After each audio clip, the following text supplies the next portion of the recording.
Good day everyone, welcome to my channel. So in this video, I will discuss on how to write a simple login program in Pascal programming language. Before we start, I would like to say thank you so much to all my viewers, silent viewers, and supporters in my channel. Thank you for watching my videos. If you are new with my channel and then you like this video, please hit the like button. Don't forget to share and please support my channel guys by clicking the subscribe button. So let's begin.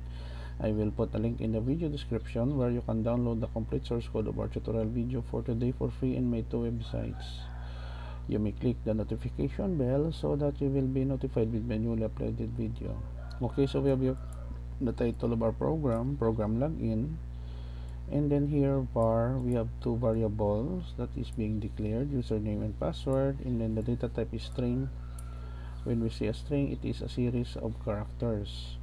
Begin, starting of our program, body of our program, right line, login program in Pascal. Give your username that will be stored in our variable username. Give your password that will be stored in our password, right line.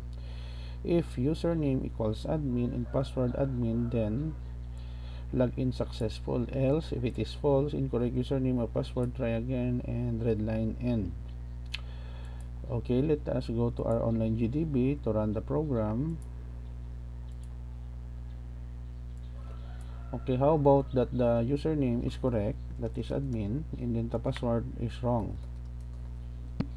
Incorrect username or password, try again. Please try again. Let us run again the program. By this time,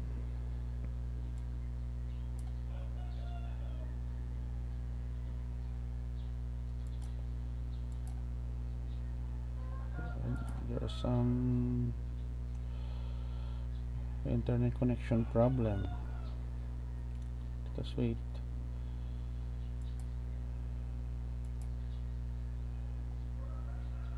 Okay, it's running. We have the right username admin, password admin. Okay, login successful. Okay guys, so as we can see, our program is working properly. Okay guys, so this is the end of our tutorial video on login program in Pascal programming language. I hope that you have learned something new in this video.